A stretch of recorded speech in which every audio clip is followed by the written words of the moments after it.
Bismillahirrahmanirrahim. Assalamualaikum warahmatullahi wabarakatuh.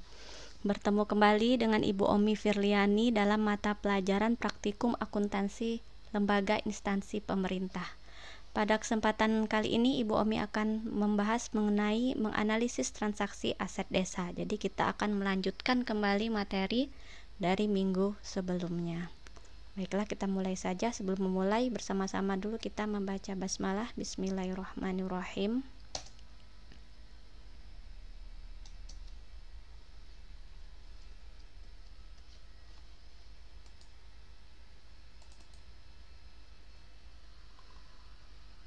Baiklah, yang pertama, pengertian, jenis, penggolongan, dan kodifikasi aset desa.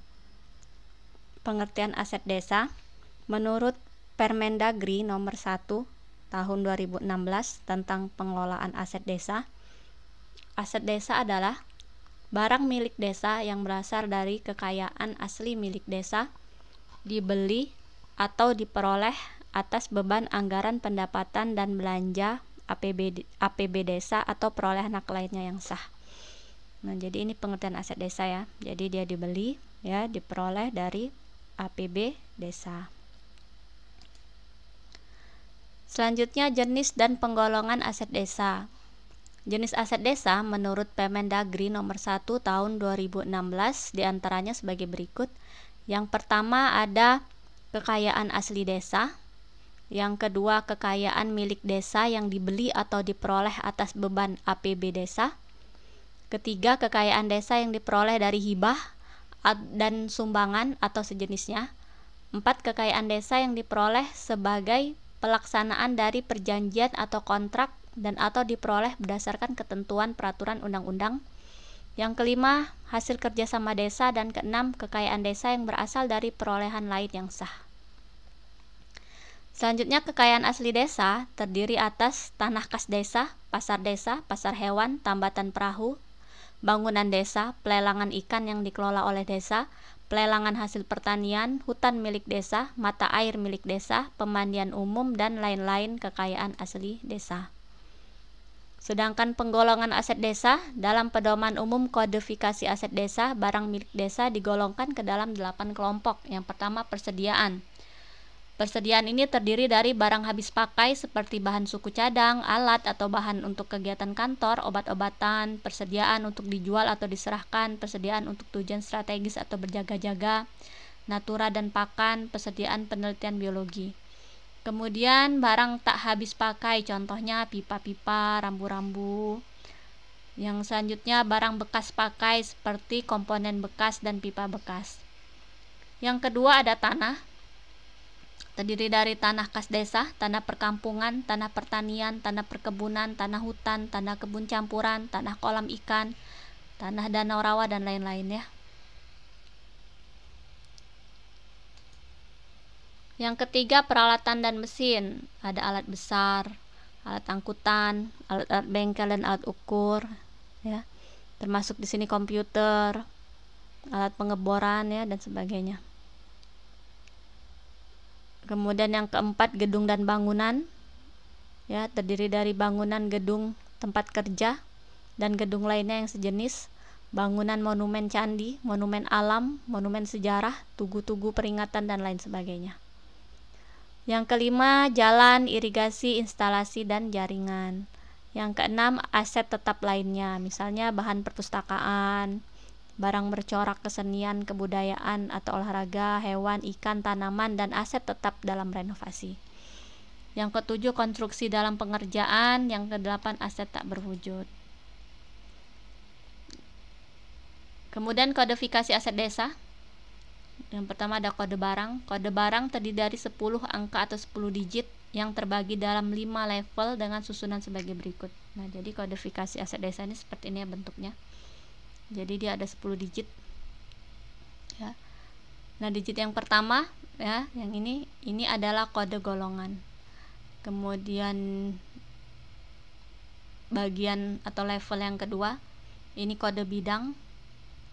Level yang ketiga, kode kelompok. Level yang keempat, kode subkelompok ya, dan level yang kelima, kode sub kelompok.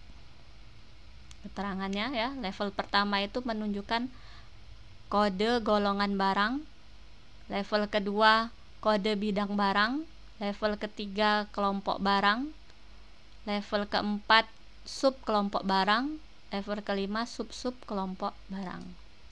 Nah, ini contohnya. Misalnya ada kode barang 1 01 01 01. Ini 4 level ya. Level yang kelimanya ini enggak ada. Yang satu ini kode golongan barangnya. Ya, jadi yang di sini 1 adalah tanah. Nih, kalau dia 2 berarti peralatan dan mesin. Kalau dia 3 berarti gedung dan bangunan, ya. Kemudian ini level yang keduanya 01. Ini bidang barangnya. Jadi kalau 01 berarti dia tanah desa, ya. Kemudian level yang ketiga kelompok barang. Ya, di sini juga contohnya 01 berarti dia tanah kas desa. Kemudian level yang keempat subkelompok, ya, 01 juga berarti tanah bengkok. Berarti kode ini ya 1 01 01 01 ini untuk tanah ya, yang berupa tanah kas desa, ya, tanah kas desa, tanah desa dan tanah kas desa, ya, dan merupakan tanah bengkok. Ini contoh kode barang. Selanjutnya, pengelolaan aset desa. Pengelola aset desa ini terdiri atas kepala desa, sekretaris desa, dan petugas atau pengurus aset desa yang berasal dari kepala urusan atau KUR. Adapun tugasnya, sini ya tugasnya.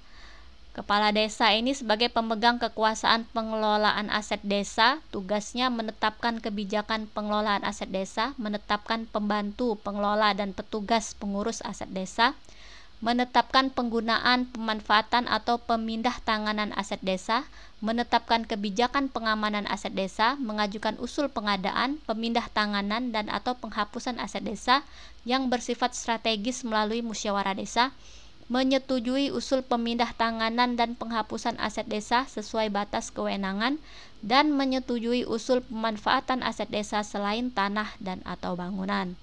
Sedangkan sekretaris desa sebagai pembantu pengelola aset desa, tugasnya meneliti rencana kebutuhan aset desa, meneliti rencana kebutuhan pemeliharaan aset desa, mengatur penggunaan, pemanfaatan, penghapusan, dan pemindah tanganan aset desa yang telah disetujui oleh kepala desa, melakukan koordinasi dalam pelaksanaan inventarisasi aset desa, dan melakukan pengawasan dan pengendalian atas pengelolaan aset desa. Selanjutnya, perangkat desa.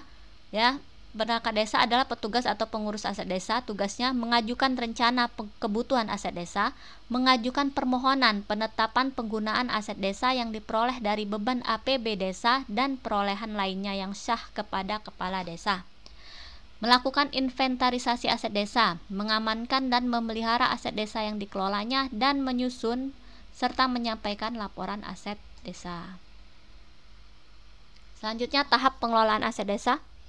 Aset desa merupakan kekayaan desa yang harus dikelola dengan baik agar memberikan manfaat yang maksimal.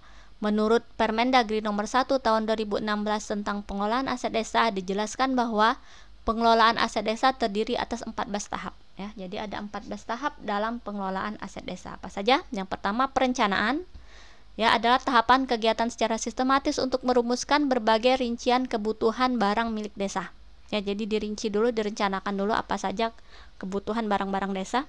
Yang kedua, pengadaan adalah kegiatan untuk melakukan pemenuhan kebutuhan barang dalam rangka penyelenggaraan pemerintah desa. Jadi setelah direncanakan apa saja kebutuhan desa, maka dilakukan kegiatan pengadaan, ya. Selanjutnya, penggunaan, kegiatan yang dilakukan oleh pengguna barang dalam menggunakan aset desa yang sesuai dengan tugas dan fungsi. 4. Pemanfaatan adalah pendayagunaan aset desa secara tidak langsung dipergunakan dalam rangka penyelenggaraan tugas pemerintah desa dan tidak mengubah status kepemilikan. Jadi barang aset desa yang digunakan itu statusnya tetap milik desa. Pengamanan adalah proses, cara, perbuatan mengamankan aset desa dalam bentuk fisik, hukum, dan administratif. Pemeliharaan adalah kegiatan yang dilakukan agar semua aset desa selalu dalam keadaan baik dalam rangka penyelenggaraan pemerintah desa. Penghapusan adalah kegiatan menghapus atau meniadakan aset desa dari buku data inventaris desa dengan keputusan kepala desa untuk membebaskan pengelolaan barang, penggunaan barang, dan atau kuasa pengguna barang dari tanggung jawab administrasi dan fisik atas barang yang berada dalam penguasaannya. Kedelapan, pemindah tanganan adalah pengalihan kepemilikan aset desa. 9, penata usahaan adalah rangkaian kegiatan yang dilakukan meliputi pembukuan, inventarisasi, dan pelaporan aset desa sesuai dengan ketentuan yang berlaku. 10, pelaporan adalah penyajian keterangan berupa informasi terkait dengan keadaan objektif aset desa. 11, penilaian adalah suatu proses kegiatan pengukuran yang didasarkan pada data atau fakta yang objektif dan relevan dengan menggunakan metode atau teknis tertentu untuk memperoleh nilai aset desa. Pembinaan adalah usaha, tindakan, dan kegiatan yang digunakan secara berdaya guna dan berhasil guna dalam rangka pengelolaan aset desa untuk memperoleh hasil yang baik. 13, pengawasan.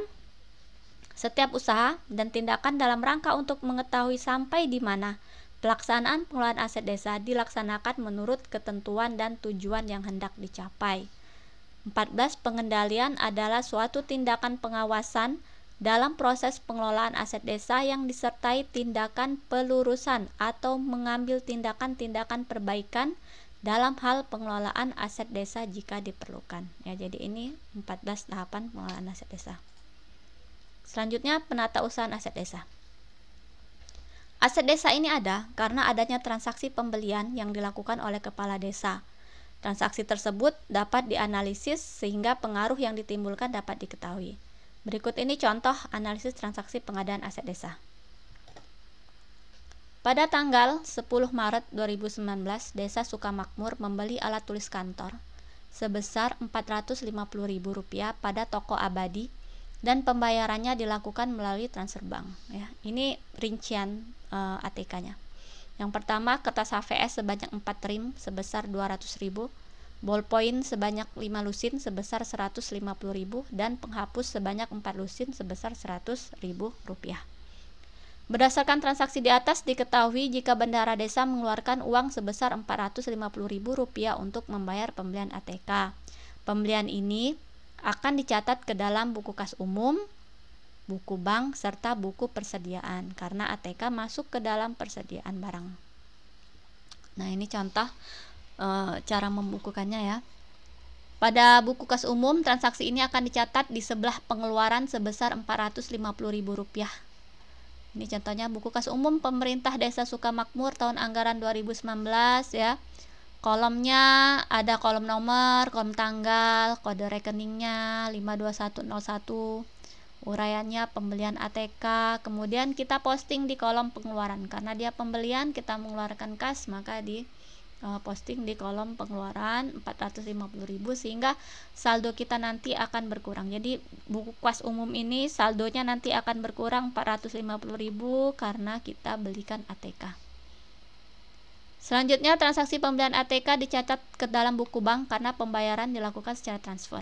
Ya, jadi kalau dia secara kas tidak dicatat di buku bank, tapi karena transaksi ini dilakukan secara transfer, maka pengeluaran sebesar Rp450.000 ini dicatat juga di buku bank.